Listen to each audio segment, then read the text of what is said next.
그러므로 너희는 이렇게 기도하라. 하늘에 계신 우리 아버지여, 이름이 거룩히 여김을 받으시오며 나라가 임하시오며 뜻이 하늘에서 이루어진 것 같이 땅에서도 이루어지이다. 오늘 우리에게 일용할 양식을 주시옵고 우리가 우리에게 죄 지은 자를 사하여 준 것 같이 우리 죄를 사하여 주시옵고 우리를 시험에 들게 하지 마시옵고 다만 악에서 구하시옵소서. 나라와 권세와 영광이 아버지께 영원히 있사옵나이다. 아멘. 자, 설교를 시작하기 전에 제가 여러분들에게 문제를 하나 내보려고 합니다. 한자 문제예요. 긴장하지 마시고 한번 풀어보세요. 다음 중에서 별을 뜻하는 단어는 무엇일까요? 보기가 있습니다. 1번, 2번, 3번, 4번, 5번. 자, 이 5개의 보기 중에서 벼. 저희 아이들은 어렸을 때 이 쌀나무라고 불렀는데 이 벼를 뜻하는 단어는 다음 중 몇 번일까요? 헷갈리시죠? 정답은 4번입니다. 1번은 잘 아시죠? 근본본. 그리고 2번은 안일미, 미완성, 아직이란 뜻이고요. 3번은 끝말, 주말, 연말, 이렇게 마지막이라는 뜻이에요.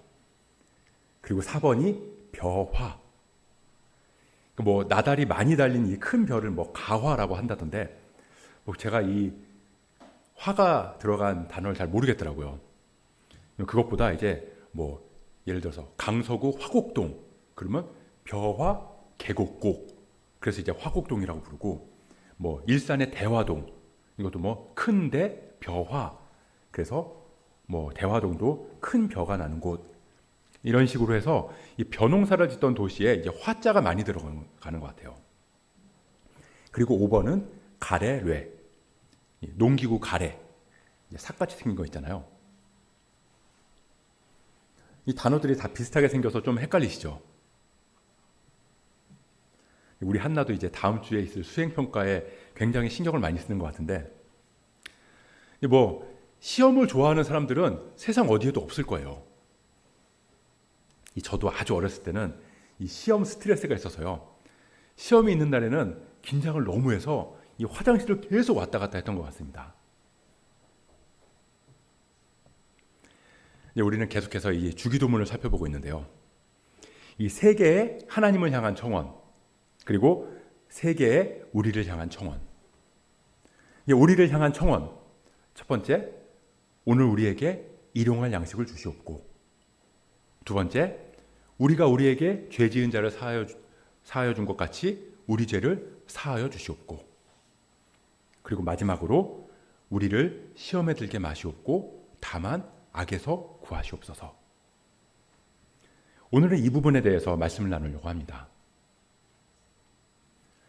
가끔 이 교회에서 보면 나 시험 들었어, 이런 말을 쓰는 경우가 종종 있잖아요. 나 시험 들었어. 이런 말은 주로 언제 사용할까요? 저 사람한테 기분이 나빠요. 저 사람이 나한테 함부로 말하거든요. 그래서 기분이 별로 좋지 않아요. 아니면 이 교회 모임에서 사람들이 식당을 갔는데 나만 쏙 빼놓고 간 거예요. 그럼 우리는 나 시험 들었어, 이렇게 말하곤 하거든요. 그러니까 일종의 기분 상했어, 화나, 이걸 교회 용어로 번역할 때 주로 시험 들었다 라고 말을 많이 해요. 그리고 또 다른 경우는 제가 다이어트를 하려고 해요. 근데 다이어트가 한 3일째 됐거든요. 예를 드는 거예요. 근데 갑자기 친구가 그러는 거죠. 야, 내가 오늘 너한테 고마운 일도 있고 해서 내가 밥 한번 살게. 쿠쿠 가자. 그러면 이제 이렇게 기도하는 겁니다. 고민된다. 하나님, 어찌하여 저를 시험하십니까? 근데 우리가 이제 일반적으로 교회에서 시험 들었다라고 할 때 그 시험은 뭐 틀렸다고는 할 수 없지만 이 성경에서 말하는 시험의 의미와는 다소 차이가 있다는 겁니다. 우리를 시험에 들게 하지 마시옵고. 여기서 시험에 쓰인 헬라어는 페이라스모스라는 단어인데요. 이 단어는 크게 두 가지의 의미를 가지고 있어요. 하나는 말 그대로 시험, 테스트를 뜻하고요. 또 하나는 유혹, 템테이션, 유혹을 의미합니다. 그리고 성경에서도 이 두 가지 의미를 다 병행해서 똑같은 단어 페이라스모스를 사용한다는 거예요. 이 요한복음 6장에 보면 예수님께서 이 오병이어의 기적을 베푸시기 전에 이 제자인 빌립을 보고 우리가 이 사람들을 어떻게 먹이겠느냐라고 물으시는 장면이 나오는데요. 그리고는 뭐라고 기록하고 있냐면요. 요한복음 6장 6절. 이렇게 말씀하심은 친히 어떻게 하실지를 아시고 빌립을 시험하고자 하심이라. 빌립을 시험하고자. 여기서의 시험은 테스트로서의 시험이에요. 지금껏 예수님 행하신 일들을 보고 함께한 빌립이 어떻게 대답할지를 보시는 거죠. 그리고 우리가 잘 아는 아브라함의 이야기를 보면 이 하나님께서 아브라함한테 이삭을 바치라고 말씀하시잖아요. 근데 여기서도 하나님께서는 진짜로 이삭을 죽이기를 바라셔서가 아니라 아브라함의 믿음을 테스트하신 겁니다. 우리가 시험을 보는 이유가 뭘까요? 지금은 시험을 위한 시험이 돼버린 경우가 많지만 시험을 보는 진짜 이유는 내 수준이 어느 정도인지를 확인하기 위해서예요. 이 보통 때는 내가 다 알고 있다고 생각이 되는데 사실은 알고 있는 게 아닐 수 있거든요. 또 반대로 나는 잘 모르고 있다고 생각했는데 알고 보니까 나는 잘 이해하고 있는 경우도 있을 거예요. 그래서 시험을 봐요. 시험을 통해서 내가 아는 게 뭐고 모르는 게 뭔지. 그래서 이제 공부 잘하는 학생들은 이 틀린 문제를 오답 노트를 만들어서 다시 공부한다고 하잖아요. 시험을 통해서 내가 모르고 있는 걸 확인하고 그걸 다시 알아가면서 실력을 키워가는 거죠. 그래서 이제 실력이 좋아지면 좋아질수록 왜 이 변별력을 위한 테스트라고 그러죠. 이제 너무 비슷해서 구별하기 어려운 문제까지도 정답을 찾아낼 수 있게 되는 겁니다. 반면에 이제 저같이 공부를 좋아하지 않는 사람들은 시험을 어떻게 대할까요? 이 찍어서 맞아도 실력이라고 말하면서 그냥 내 점수가 생각보다 잘 나오면 그걸로 만족하는 거예요. 그러다가 이제 찍은 게 다 틀려서 이제 점수가 평상시보다 적게 나오면 분노하는 거죠. 아, 선생님은 어떻게 시험 문제를 이런 식으로 낼 수가 있냐고. 막 이러면서요. 진짜 시험의 목적이 뭐라고요? 시험을 통해서 나의 실력을 확인하고 내가 성장하는 게 목적이에요. 그런 의미에서 시험은 우리에게 도움이 되고 꼭 필요하다고 할 수 있는 거죠. 이 시험이라는 단어가 테스트, 그 테스트 말고 시험이라는 단어 말고 템테이션, 유혹이라는 의미로도 쓰인다고 했잖아요. 이 대표적인 게 이 마태복음 4장에서 마귀가 예수님을 시험하는 내용인데요. 이 40일 동안 금식하신 예수님 앞에 마귀가 나타나서 돌을 떡으로 만들어서 먹으라고 하기도 하고 이 높은 데서 뛰어내려 보라고 하기도 하고 자기한테 엎드려서 절하라고 하기도 해요. 그때 예수님께서 뭐라고 하시냐면요. 마태복음 4장 7절입니다. 예수께서 이르시되 또 기록되었으되 주 너의 하나님을 시험하지 말라 하였느니라. 시험하지 말라. 유혹하지 말라고 말씀하시는 거예요. 또 야고보서 1장 13절을 보면요.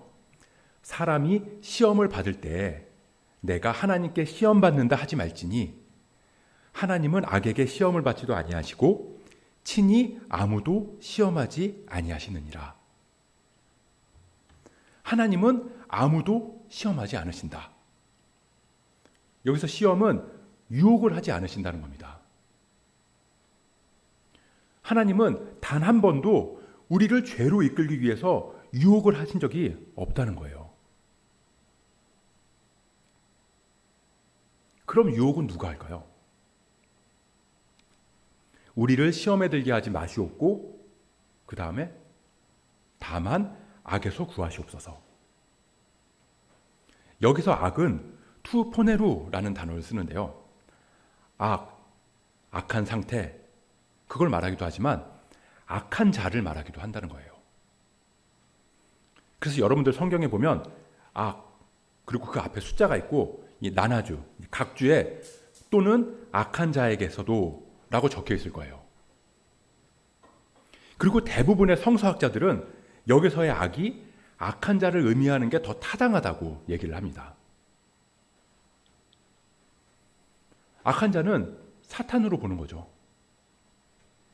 그냥 악한 사람이라고 생각할 수도 있는데 그 배후를 들어가 보면 사탄이 있으니까 뭐 악한 사람이든 사탄이든 그리고 뭐 그냥 악이든 우리를 유혹하는 건 악한 세력의 주체인 사탄이라는 겁니다.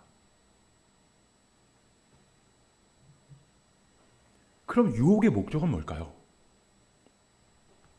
사탄은 무슨 목적을 가지고 우리를 유혹하냐는 거죠. 사탄이 우리를 유혹하는 목적은 하나님과 우리의 관계를 멀어지게 하려는 거예요. 죄로 유혹해서 그렇게 넘어진 우리가 하나님과의 관계가 끊어진 것처럼 느끼게 하기 위해서 유혹한다는 겁니다.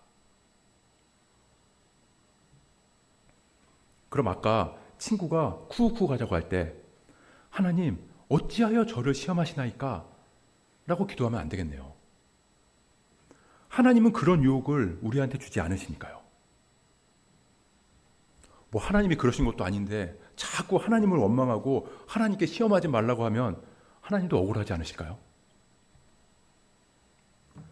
사탄아, 나를 시험하지 마라. 그렇게 호통을 치던가 아니면 내 안에 있는 악, 식탐과 탐욕이라고 하는 그 악에게 유혹받고 있는 자기 자신한테 따져야겠죠. 그럼에도 우리가 하나님께 우리를 시험에 들게 하지 말아달라고 그렇게 기도할 수 있는 건 이 모든 시험이 하나님께로부터 오는 건 아니지만 그럼에도 모든 시험이 하나님의 허락 없이는 일어나지 않기 때문입니다.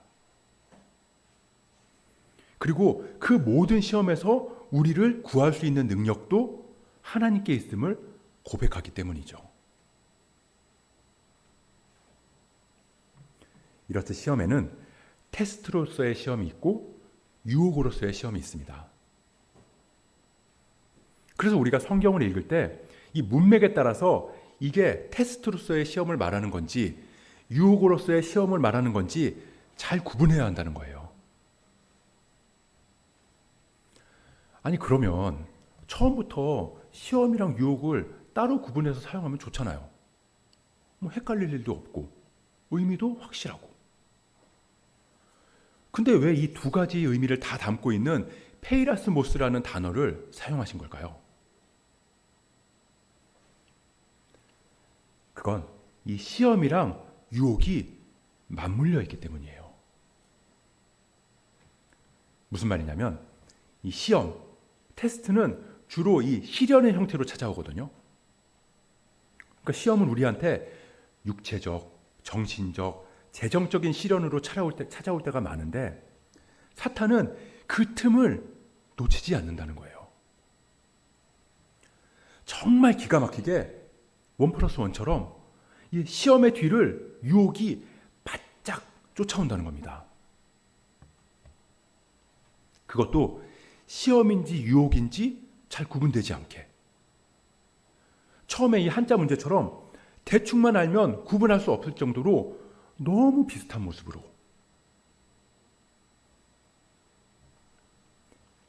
이 창세기 2장에 보면 이 하나님께서 아담과 하와를 창조하시고 이 선악을 알게 하는 나무를 먹지 말라고 그렇게 하는 장면이 나오는데요. 이건 뭐 하나님께서 맛있는 음식 딱 앞에 두고 야, 너 이거 먹고 싶지? 안 돼. 나 혼자 먹을 거야. 이러면서 아담과 하와를 유혹하신 게 아니잖아요. 그냥 테스트하신 거예요. 선악과를 보면서 창조주 하나님을 고백하게 하신 거죠. 하나님의 하나님 되심. 그 통치 안에 거하는 삶이 복된 삶이라는 걸 날마다 깨닫게 하기 위해서예요. 그래서 사실 선악과가 사과나무다, 무화과나무다 그런 건 아무 의미가 없는 거죠. 그냥 하나님의 테스트였다는 게 중요한 겁니다. 근데 이 2장 후반부에서 이 선악을 알게 하는 나무에 대한 말씀이 있는데 다음 장인 3장에 바로 유혹이 들어온다는 거예요. 뱀이 말하는 거죠. 이거 먹으면 하나님처럼 될 수 있어. 그래서 못 먹게 하신 거야. 하나님처럼 되고 싶지 않아? 자, 한번 먹어봐. 그렇게 이 하나님과의 관계를 끊어내기 위해서 유혹을 했는데 그 유혹이 테스트가 주어지자마자 바로 따라왔다는 겁니다. 그래서 생각해 보면 이 유혹은 늘 이 관계의 문제 안에서 오는 것 같아요. 관계가 없으면 상처도 없고 시련도 없으니까요. 나 시험 들었어. 이 말을 교회에서 많이 쓰니까 이 교회 예를 한번 들어볼게요. 이 때로는 교회 안에서 이 관계의 어려움으로 시험이 찾아올 때가 있어요. 이 교회는 이 종교 서비스를 받는 곳이 아니잖아요. 교회는 공동체예요. 그래서 이 교회를 다닌다라고 하는 건 내가 예배하고 설교 듣고 기도하면서 내 신앙만 키우는 곳이라고 생각할 수 있지만, 그리고 그렇게 할 수 있으면 무조건 좋은 교회라고 생각할 수 있지만, 교회를 다닌다는 건 그런 것들을 다 포함했는데 그걸 넘어서서 내가 공동체의 일원이 된다는 뜻입니다. 다른 말로 하면 가족이 된다는 거예요. 근데 알다시피 공동체라는 관계가 생기면 시험이 찾아와요. 예를 들어서 내가 교회 안에서 누구랑 싸운 거예요. 그래서 좀 힘들어하고 있는데 집에 가서 TV를 딱 트니까 세바시 이런 강연 프로그램 같은 게 딱 나오는 거죠. 근데 거기서 강사가 우리에게 가장 필요한 덕목은 용서입니다. 이런 주제로 강연을 하는 거죠. 그럼 우리는 그래 이렇게 생각하면서 넘어갈 수 있어요. 근데 만약에 교회 목사님이 강대상에서 서로 용서하십시오 라고 설교를 하면 왠지 저 말이 나 들으라고 하는 말처럼 느껴지잖아요. 그런 경험은 저만의 경험인가요? 그래서 그렇구나 하고 이 하나님의 말씀으로 들으면 좋은데 아무것도 모르고 설교한 목사님한테 목사님이 나를 저격해서 설교했어 이렇게 생각을 하는 거죠. 그리고는 시험에 빠질 수 있다는 겁니다. 근데 그 시험이 테스트일 수 있다는 거예요. 관계 안에서 다른 사람들을 통해서 나의 죄를 보게 되는 거죠. 다른 사람의 실수를 통해서도, 그리고 서운하게 한 행동을 통해서도 우리는 마치 나는 죄인이 아닌 것처럼 그 사람을 정죄하고 분노하지만 그 사람의 모습이 내 안에도 있거든요. 하나님은 그걸 보게 하시는 거죠. 누군가를 통해서 시험 문제를 내시는 거예요. 내가 누군지 알고 내가 어디가 부족하고 어디가 약한지 그걸 깨달아서 하나님 닮은 모습으로 성장해 나가고 하나님께로 더 가까이 다가갈 수 있도록 말이죠. 근데 사탄은 그 틈을 타고 기가 막히게 유혹한다는 거예요. 그거 봐라. 교회라고 세상이랑 다르냐. 교회랍시고 와서 상처받지 말고 그냥 하나님만 바라봐. 혼자 예배하고 혼자 기도하고 원래 신앙은 독고다이야. 그냥 사람 보지 말고 하나님만 보는 거지. 굳이 교회 나와서 상처받을 이유 없잖아. 오히려 신앙의 손해야. 굉장히 그럴듯한 말로 유혹한다는 겁니다. 근데 결국 뭐예요? 하나님과의 관계를 멀어지게 하기 위해서 유혹하는 거예요. 그래서 우리는 우리를 시험에 들게 하지 마옵소서 라고 기도하는 겁니다. 이런 뜻으로요. 하나님, 지금 너무 힘듭니다. 이 시련을 이겨나가게 해주세요. 나도 그와 동일한 죄인임을 고백하오니 나부터 용서해 주시고 이 과정을 통해서 더욱 성숙한 그리스도인으로 자라나게 해주세요.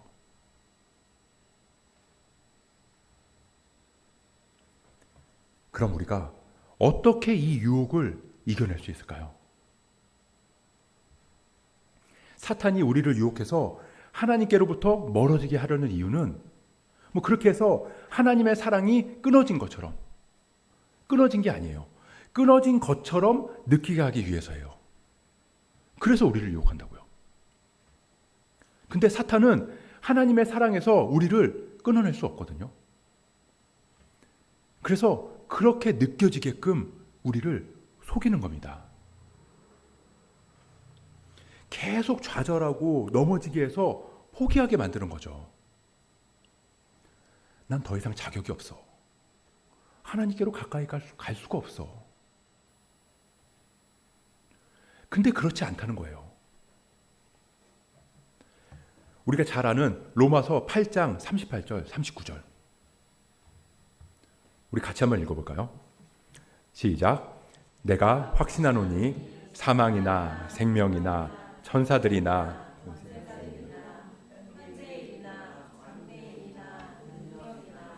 높음이나 깊음이나 다른 어떤 피조물이라도 우리를 우리 주 그리스도 예수 안에 있는 하나님의 사랑에서 끊을 수 없으리라. 사망이나 생명이나 천사들이나 권세자들이나 그 어떤 피조물이라도 우리를 하나님의 사랑에서 끊을 수 없다. 그 어떤 피조물이라도. 우리도 피조물이잖아요. 그래서 내가 아무리 쓰러지고 넘어지고 유혹에 빠지고 죄 가운데 거한다 할지라도 하나님이 우리를 향한 사랑을 끊지 않는 한 어떤 것도, 우리 자신도 그 사랑을 끊을 수가 없다고요. 우리가 그 사실을 알게 될 때 우리는 시험에, 유혹에 맞설 용기가 생긴다는 겁니다. 예수님도 그러셨거든요. 사탄이 예수님을 시험할 때 뭐라고 시험하죠? 이 돌들로 떡덩이가 되게 하라? 단순히 돌멩이를 떡으로 바꿔 먹으라고 유혹하는 게 아니었어요. 네가 만일 하나님의 아들이거든, 네가 만일 하나님의 아들이거든 명하여 이 돌들로 떡덩이가 되게 하라. 네가 진짜 하나님의 사랑을 받는 아들이라고? 근데 넌 왜 굶주리는데? 하나님이 너를 진짜 사랑한다는 걸 증명해봐. 돌로 떡을 만들어봐. 근데 예수님께서는 단 한순간도 하나님의 사랑을 의심하지 않으셨어요. 그리고 또 사탄이 유혹하죠. 네가 만일 하나님의 아들이거든. 또 똑같은 유혹이에요. 네가 만일 하나님의 아들이거든 뛰어내리라. 기록되었을 때 주 너의 하나님을 시험하지 말라. 예수님은 우리에게 보여주시는 거죠. 유혹을 이기는 방법은 하나님의 영원한 사랑을 붙잡는 거다. 사탄이 우리를 유혹하는 것도 한 가지예요.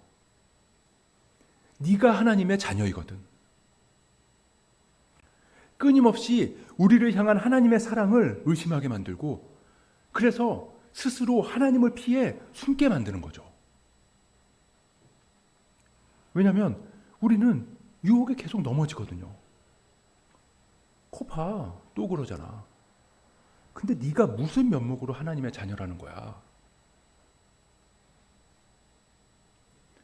하지만 우리의 어떠함도 우리를 하나님의 사랑에서 끊을 수 없다고요. 예수님께서는 그걸 보여주신 겁니다. 그래서 우리도 예수님을 의지해서 유혹에 맞설 용기를 얻을 수 있다는 거죠. 그 근거가 어디 있을까요? 고린도전서 10장 13절입니다. 이 말씀도 유명한 말씀이니까 같이 한번 봉독해 보도록 할게요. 시작. 사람이 감당할 시험 밖에는 너희가 당한 것이 없나니 오직 하나님은 미쁘사 너희가 감당하지 못할 시험 당함을 허락하지 아니하시고 시험 당할 즈음에 또한 피할 길을 내사 너희로 능히 감당하게 하시느니라. 아멘. 하나님께서는 우리가 감당 못할 시험을 허락하지 않으신다는 겁니다. 왜 우리가 감당하지 못할 시험을 허락하지 않으실까요? 왜냐하면 그리스도께서 감당 못할 시험을 받으셨기 때문이에요. 사탄은 예수님께서 십자가에 달리신 그 순간까지도 예수님을 유혹했어요. 네가 만일 하나님의 아들이거든 자기를 구원하고 십자가에서 내려와라. 근데 예수님께서 받으신 마지막 시험, 감당 못할 시험은 사탄의 시험이 아니라 하나님의 시험이었습니다. 단 한순간도 의심한 적 없는 하나님의 사랑이 끊어지는 시험. 그 시험이 얼마나 고통스러우셨으면 이 땀방울이 핏방울이 될 정도로 기도하셨고 이 제자들한테도 내가 죽을 만큼 괴로우니까 나를 위해서 기도해달라고 부탁할 정도로 그렇게 그리스도께서 하나님의 버림을 받아야 하는 그 감당 못할 시험을 받으심으로 우리를 향한 하나님의 사랑을 그 누구도 끊을 수 없게 됐기 때문이에요. 자신의 백성을 사랑하기 위해서 자신의 하나뿐인 아들의 사랑을 끊으신 하나님. 그리고 그 감당할 수 없는 시험을 감당해내신 예수님. 그래서 우리는 우리를 시험에 들게 하지 마시옵고 다만 악에서 구하시옵소서 이 기도를 담대하게 할 수 있는 겁니다. 예수님을 의지함으로요. 마지막으로 예수님께서는 이 기도 역시 공동체가 구하게 하셨다는 거예요. 나를 시험에 들게 하지 마시옵고가 아니라 우리를 시험에 들게 하지 마시옵고. 예수님은 우리에게 이 기도를 가르쳐 주시면서 예수님 당신도 이 기도를 하셨거든요. 우리가 시험에 들게 하지 않기 위해서 예수님도 이 기도를 하셨다고요. 우리에게 우리를 주시기 위해서 그분이 버림받으심으로 우리에게 주신 선물. 교회. 그리스도께서 우리에게 우리를 주시고 그 우리가 우리를 위해서 함께 기도할 수 있도록 하셨다는 겁니다. 그게 교회예요. 이 사탄은 하나님의 뜻대로 살아가려는 열망이 강한 사람일수록 강하게 공격해요. 당연한 거죠. 유혹 안 해도 알아서 넘어가는 사람은 굳이 유혹할 필요가 없으니까요. 그렇기 때문에 하나님의 뜻대로 살아가려는 사람들이 모인 교회는 이 사탄의 공격을 막아내기 위해서, 이겨내기 위해서 함께 기도할 수밖에 없는 거예요. 위로는 하나님의 능력이 필요하고 옆으로는 믿음의 형제 자매들이 필요한 거죠.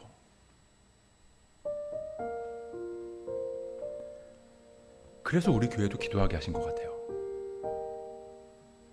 교회가 한 마음으로 기도할 때 이 하나님께서는 우리나라, 우리 동네, 우리 교회, 우리 가정 그렇게 시험에 들지 않게 악에서 구해주실 걸 믿으니까요. 하나님의 사랑이 결코 끊어지지 않는다는 걸 확인시켜 주실 거니까요. 그래서 우리 교회가 나를 위한 기도뿐만 아니라 이 우리를 위한 기도가 끊어지지 않기를 축복합니다. 그리스도를 바라보고 그리스도의 십자가의 은혜를 의지하면서 담대히 시험에 맞서 주님 닮은 모습으로 성숙해 나가는 그런 모든 예수 따라 모인 성도님들 되시길 주님의 이름으로 간절히 축복합니다.